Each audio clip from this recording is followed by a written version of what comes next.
समस्त भक्तों चरण दंडवत प्रणाम सर्वपरिचित प्रभुपादेर चरण शत प्रणाम निवेदन করে আজকে গীতাপাঠ শ্রীমদ্ভগবদ্গীতা দ্বিতীয় অধ্যায় শ্লোক নম্বর 34 পাঠ করে শ্রবণ করব।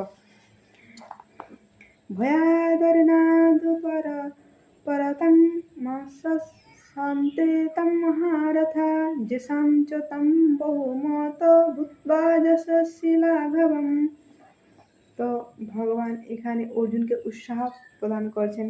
ভগবান বলছেন অর্জুনকে যে তোমার কর্তব্য কর্ম করতে গিয়ে যদি তোমাকে কঠিন কাজও করতে হয় তাহলেও তোমাকে করতে হবে, কারণ তুমি যদি দয়া পরবশ হয়ে কিছু কাজের অবহেলা করো তাহলে কিন্তু সেটা উচিত নয়। তাই তোমার যুদ্ধ করাটা উচিত। যুদ্ধক্ষেত্র ছেড়ে যদি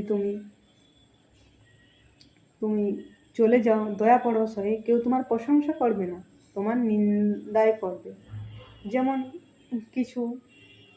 যেমন উদাহরণ দেওয়া যায়, যদি দয়া পরবশ হয়ে কেউ যদি যে না এটা করবো না, এটা তখন বাকিটা তখন বলে থাকে যে এমনি এমনি কি ছেড়েছে, কারণ আছে। তো সেই জন্য সেরকম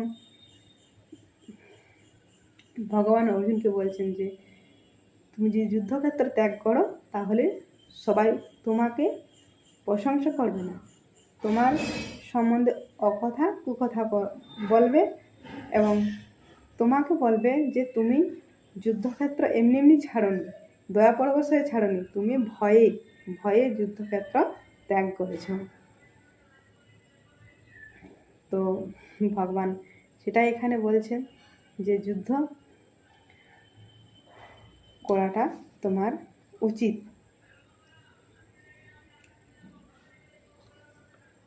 না হলে যুদ্ধক্ষেত্র যদি ত্যাগ করে চলে যাও তো সবাই বলবে যে ভয়ে চলে গেছে, ঠেলার নাম ভাপাজি। যেমন বলা হয় যে কোনো কিছু না পড়লে কি ছাড়ে এমনি এমনি, সেরকম বলবে।